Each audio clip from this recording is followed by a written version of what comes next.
Good morning to all of you who have logged in early, and just want to make sure that we're up and ready to go in time.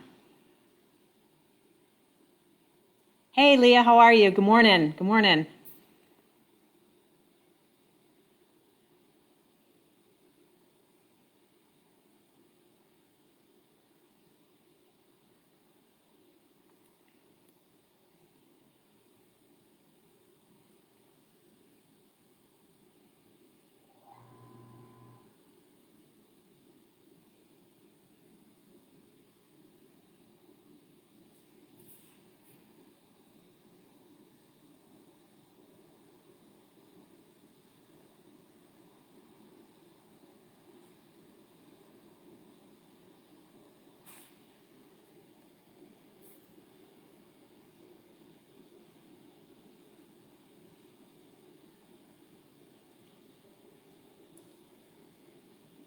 I can see your comments, Leah, and I will start. I will start and get us going.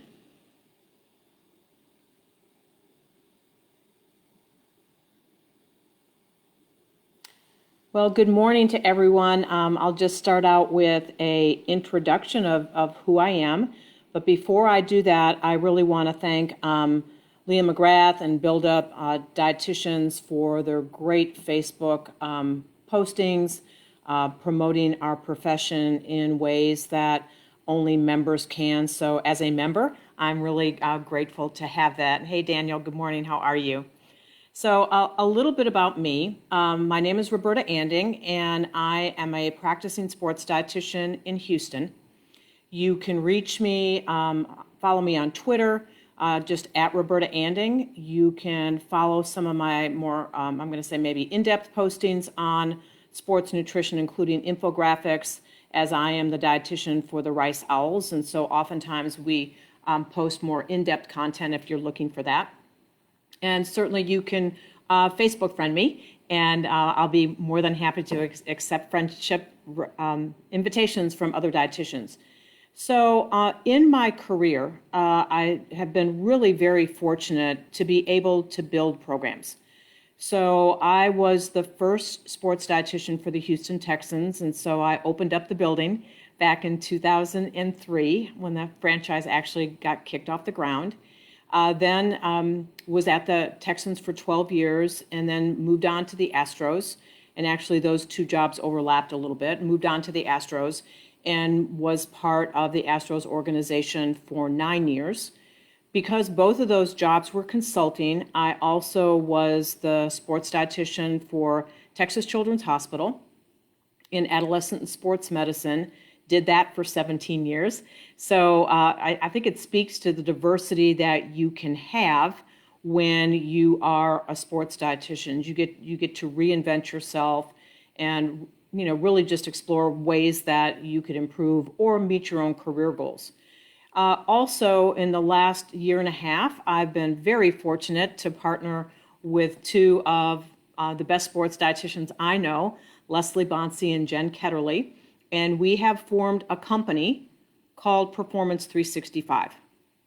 And so again, Performance 365, you can search us out on Twitter and find us there. And we were able to secure the contract for the first XFL season. I think everybody knows what happened to the XFL, and hopefully they'll come back. But we were very fortunate to do that. I also want to make sure, as we talk a little bit about careers in sports nutrition, that we really talk about the resources available. So when someone says, I really want to be a sports dietitian, I'm finishing up or I'm a student, I really want to know what my career paths are, it's really important to know where to find your resources and how to access them. So I have been a SCAN member, which is one of the dietetic practice groups. I've been a SCAN member for 30 years and was a SCAN chair, so a little biased here. I was a SCAN chair back in 2008, 2009. And this is a practice group that stands for Sports, Cardiovascular, and Wellness. And quite honestly, I got the best mentoring of my life through SCAN from people whose names that you see in textbooks and research articles. And I know I'm going to forget a few people, but I'm going to mention Hope Barkoukas and Michelle Macedonio, certainly Leslie Bonsi, Jen Ketterly, Chris Karpinski, Nancy DeMarco, Ellen Coleman, all of these people who are honestly icons in the industry. So we all need mentors. And so SCAN is a great place to get sports nutrition resources. SCAN is now hosting a series of webinars that are free for SCAN members. So if you're a SCAN member, it's free. And the reason we did this, because usually there's a small charge, the reason we did this is we realized with the pandemic and people being furloughed that not everybody has the same financial resources that they might have had even 6 months ago. So we thought if we make these free for SCAN members, and if you can get 15 to 20 free continuing education credits, that's a benefit. That's a real benefit. And so you can log on to scandpg.org and see what is up and coming. Just had a fabulous program that you can access because they live on the SCAN website for 3 years. Michelle Macedonio just did a masterful job of walking us through the 4 steps of helping athletes make optimum weight. And so that lives there. We had great talks on omega-3 and vitamin D and female athlete triad. So all of this is free to you as a SCAN member. Also, another great resource and another great partner for sports dietitians is actually Gatorade.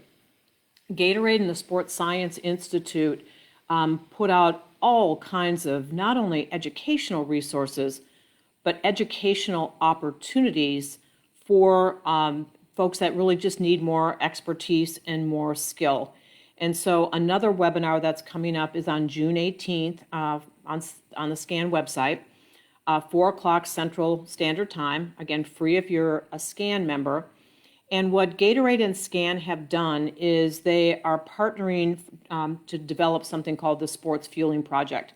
And this is to pair established mentors, people that have been doing this for a while, with mentees, that it's going to be a pilot program, and this is a program where you'll actually get hands-on skills in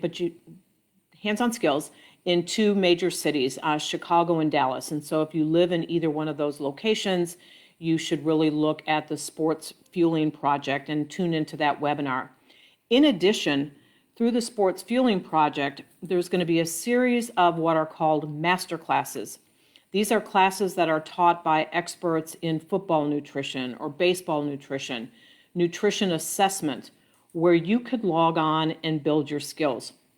What I hear all the time is, well, I didn't learn this in my undergraduate program, and why didn't I? And I think dietetics curriculums are often trying to get all of this content in, but they can't get in all the specialty content that you need. So you have to look elsewhere. So SCAN is a good place to look, and certainly the Sports Fueling Project. Another great place to partner with other sports nutritional professionals is the Gatorade Performance Partner website. So you can get great resources for your athletes.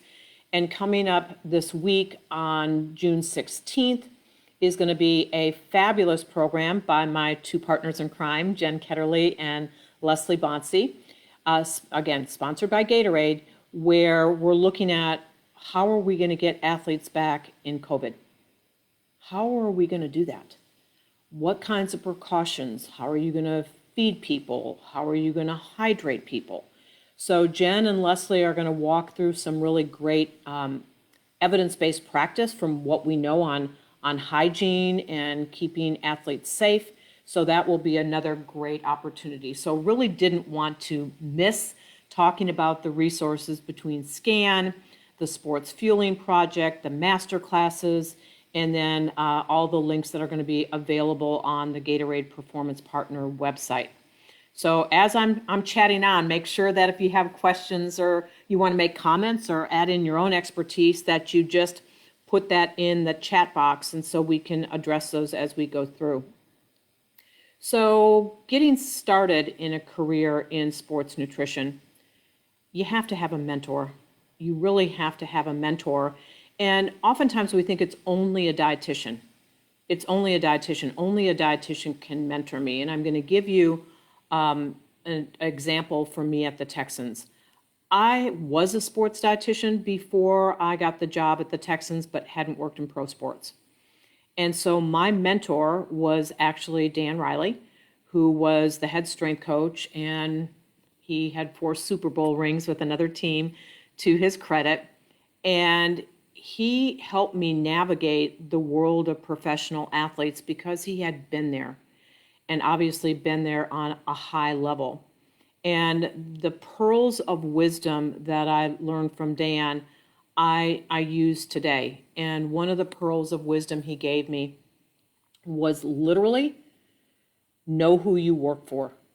And you think, well, of course I know who I work for. The team pays my check. And actually, that's not who you work for. You work for, in the example of the Texans, is the 53 men that put on helmets and pads and the 8 men on the practice squad. And so you never know who is going to be great. You never know whose life, health, and wellness you're going to impact, but you treat everybody the same. Because if you only go to the high-profile guys, or if you only want to hang around with the first-round draft pick, players figure you out. They figure you out, and they realize that you're in it for the glory.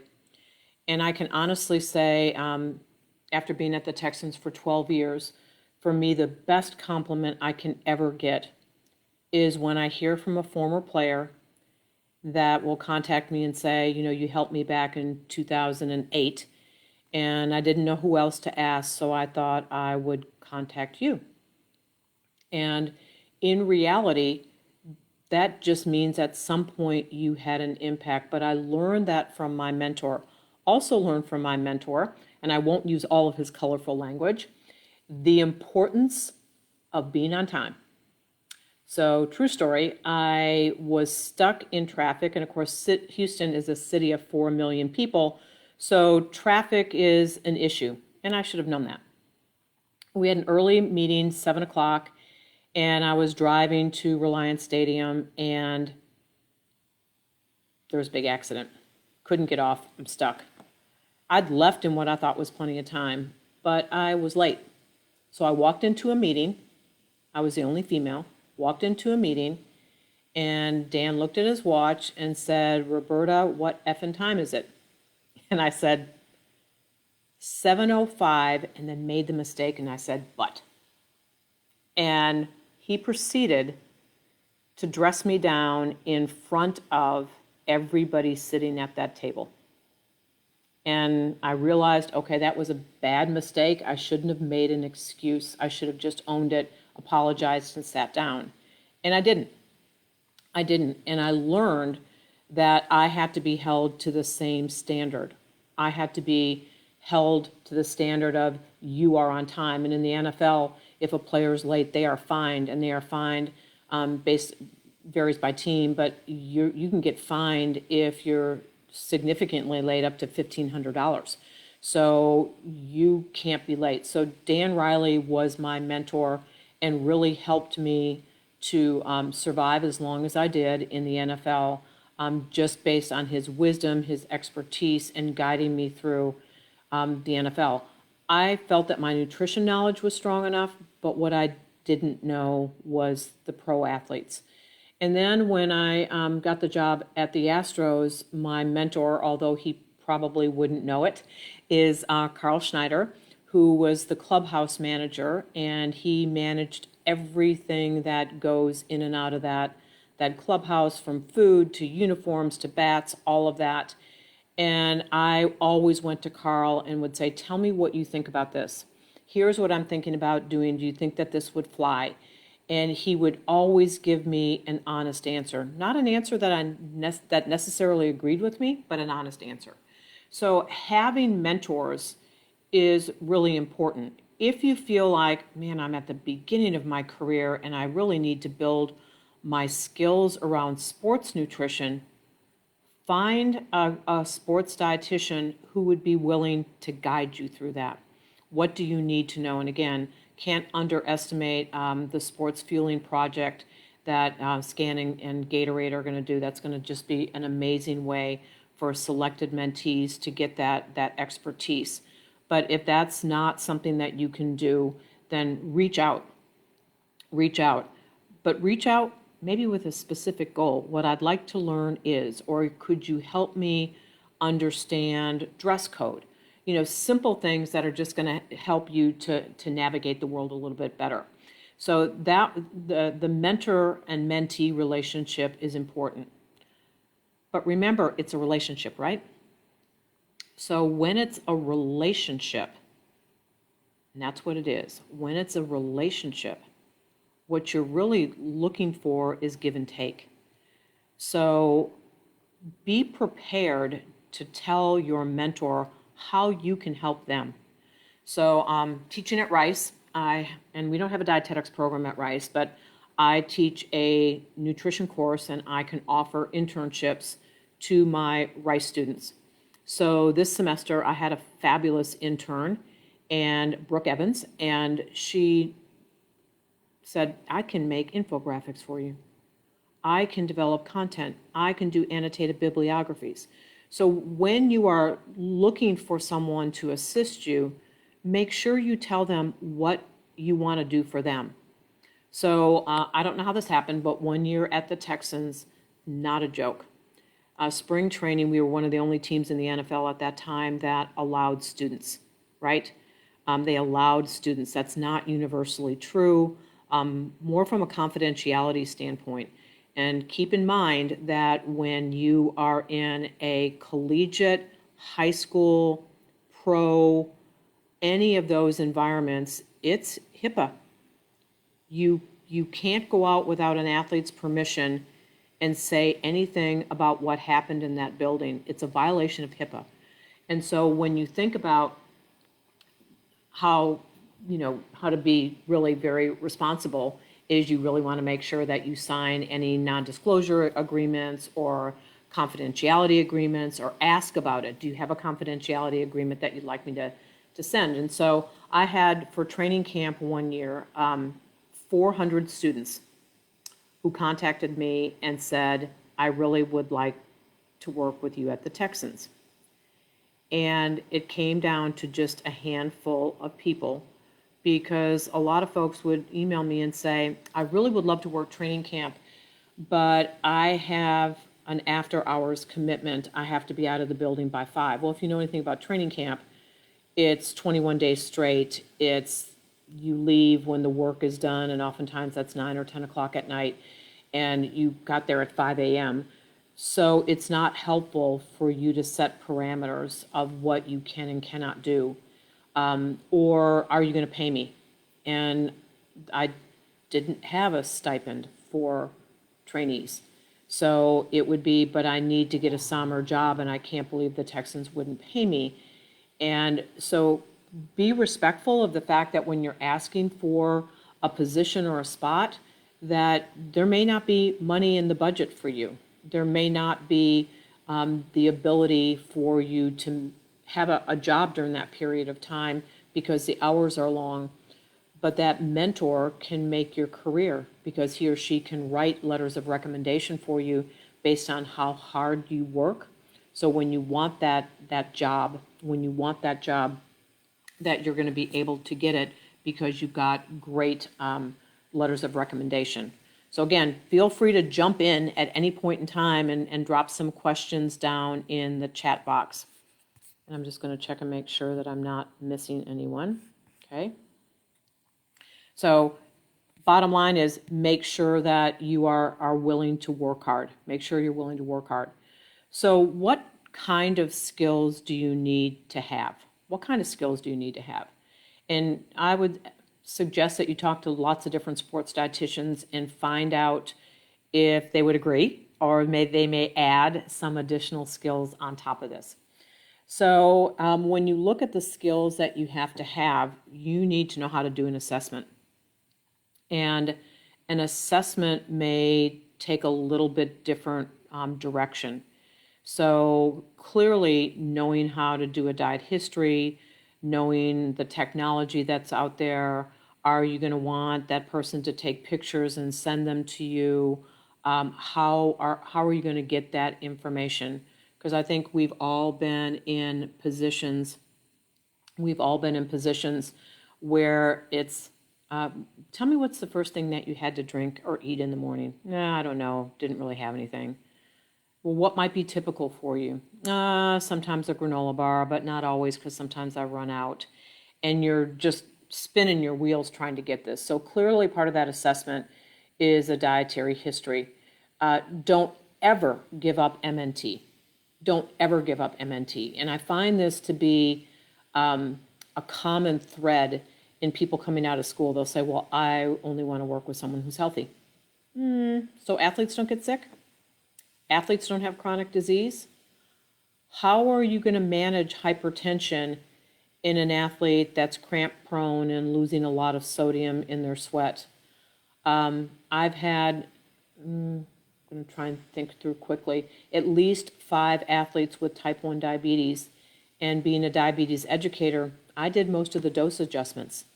I would say, you need to cut that basal rate by 5%. Let's cut the basal rate by 5%, always in conjunction with my medical team. As a CDE, that is in the scope of my practice. It really isn't in the scope of the practice for a dietitian without that advanced credential. So you got to, again, kind of stay in your lane. But don't ever give up MNT. Don't ever give that up, and make sure that you got some really great MNT skills in addition to great assessment skills. You have to know body composition.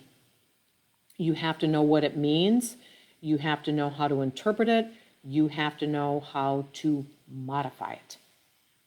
So most athletes are going to say, how do I get bigger, stronger, faster? How do I lose body fat? And oh, by the way, I need to lose 10 pounds by Friday and it's Monday. How do I do that? So there are body comps strategies that you need to know. Some of it can be as sophisticated as a DEXA, and that really is generally considered the gold standard.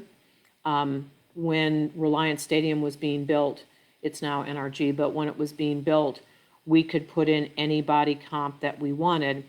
And the players, although it's small, the players said, I'm not doing a DEXA. I'm not doing a DEXA because I don't want the radiation. And even though it was small, their response was, well, I spend a lot of time getting x-rays during the season.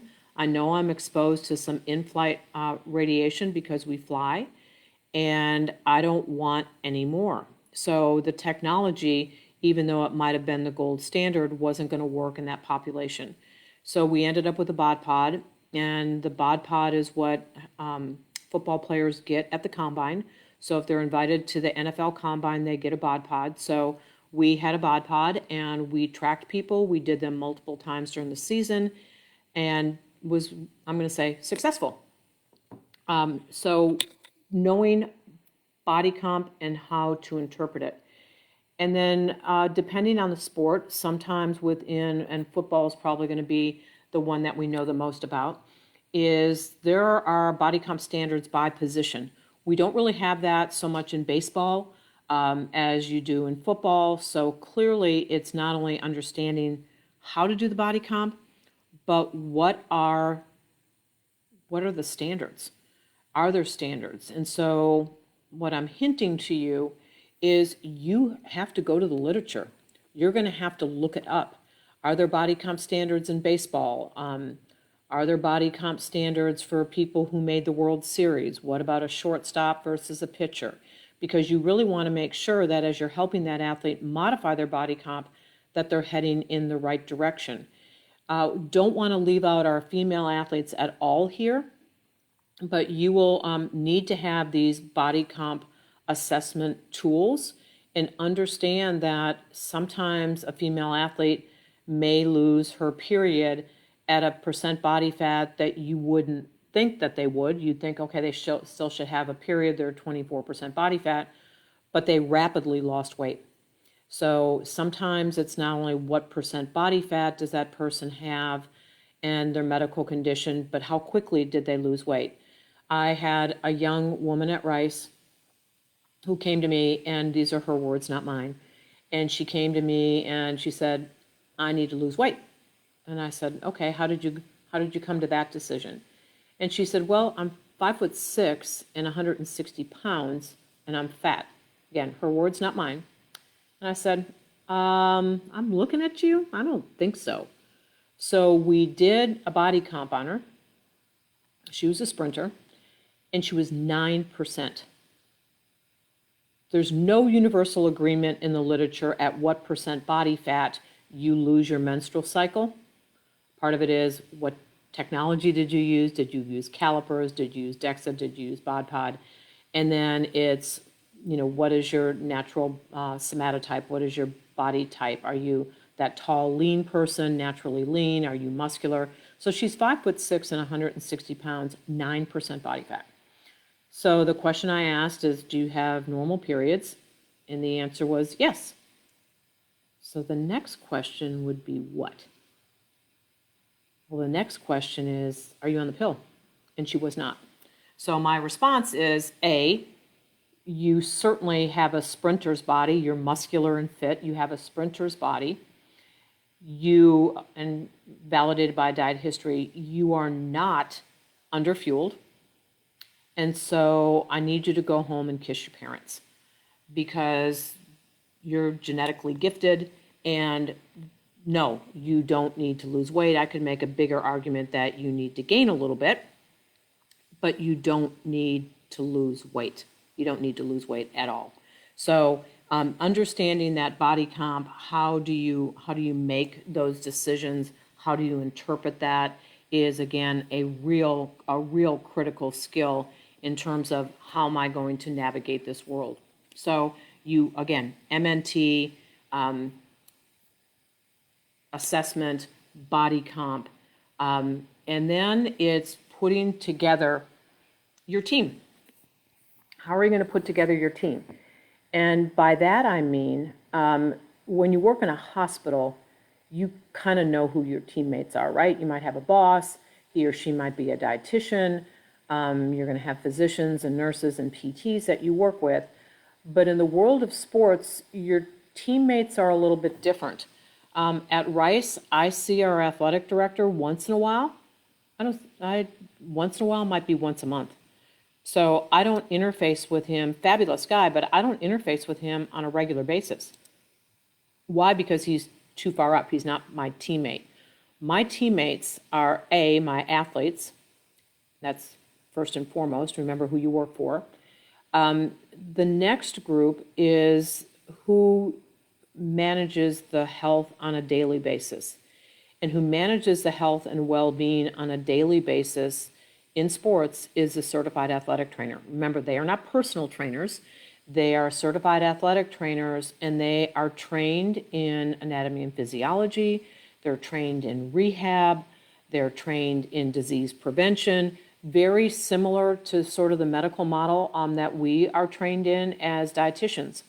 So honestly, I'm in contact with my athletic trainers every single day.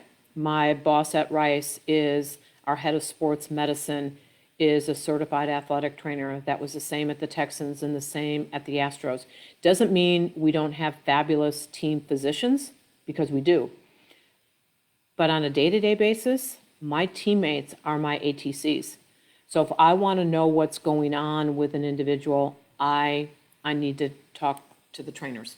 I need to understand where they're coming from. Certainly they need to have confidence in my skill, that I can come in and manage issues for them or be a teammate in that issue. And again, I've worked with unbelievable certified athletic trainers, and I couldn't do my job without them. And hopefully they'd say, I can't work without a sports dietitian. Another member of the team that actually sees your athletes pretty much every day is the strength coach. And the strength coach in most organizations has a lot of power just because they do see the athletes. They're training on a regular basis. The ATC may see that person if they have to tape them or they're getting ready to go out on the field or the court. They may see them depending on, if they're injured, obviously they're going to be living in the training room. So building that rapport with a strength coach. And just this week, I talked to one of my old football coaches from Rice, and he's now in another institution, and he was working with a sports nutrition company. And he said to me, if a dietitian has been with the team for less than 5 years, or she's young, I tell everybody to go to the strength coach. And so I paused for a second, and I said, well, strength coaches have a good fund of knowledge, but the person who can integrate all of that is the dietitian.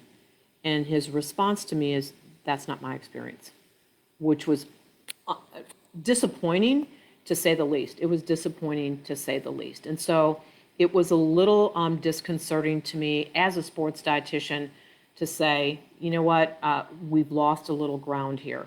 So in this world, making sure that you are in lockstep with the strength coach is critical.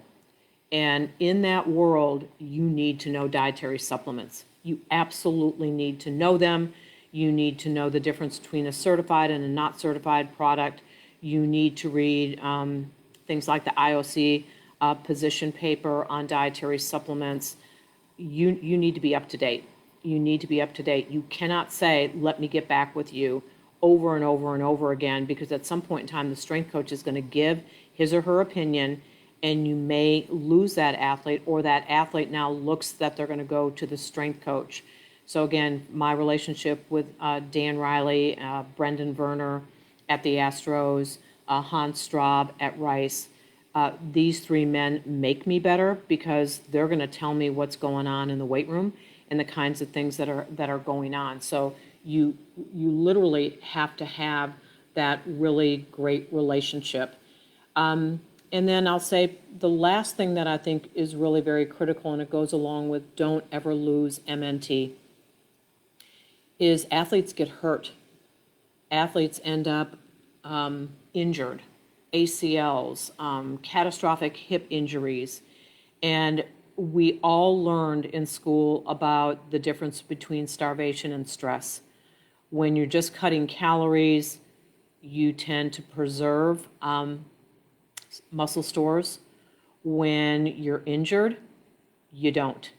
And again, if you're a SCAN member, SCAN is hosting Dr. Katie McGinnis, who's a sports dietitian at the University of Texas, and she is going to walk us through nutrition in the injured athlete. What are the kinds of things that you need to think about? Katie is a PhD RD, and that's unusual. Practicing in sports are usually just in the classroom, more or less. So that's unusual, and she's done some great work at the University of Texas that I'm sure she's going to share with you on befores and afters and the effectiveness of interventions. So that MNT is really important in injured athletes. So I will always say I'm going to be judged by, in part, how quickly I can help an athlete get back.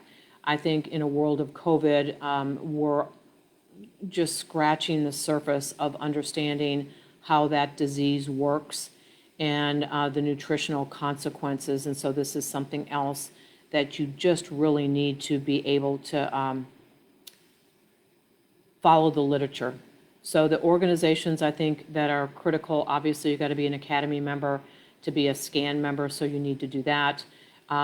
If it's affordable for you, the American College of Sports Medicine is a fabulous organization where you can attend conferences and the rest. The journal is fabulous. Their journal is fabulous, so that's a good place. And then for those folks that are just starting out in their career, the Collegiate and Sports Dietitian Group, CPSDA, is a good place to network on jobs. And so a little bit of homework, but I'd love to see if there are questions. And Leah, you might need to help me if I've missed some questions along the way. Any questions from the group?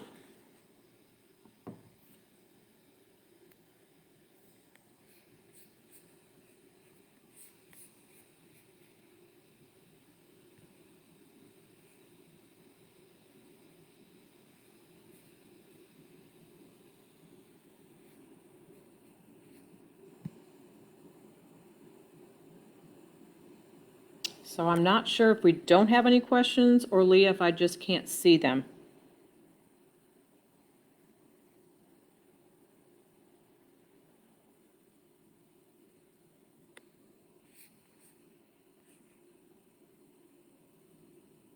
Since we've gone our allotted 30 minutes and I don't see any questions, I'm going to suggest that if you want to reach out or follow me, certainly you can follow me on Twitter at Roberta Anding. You can follow my business, Performance 365, also on Twitter. Please make sure to log into some of the SCAN webinars that are coming up, as well as the one for the Gatorade Performance Partners. And so I'm going to say thanks so much to everyone for attending, and reach out if I can help you. Thanks so much. Bye.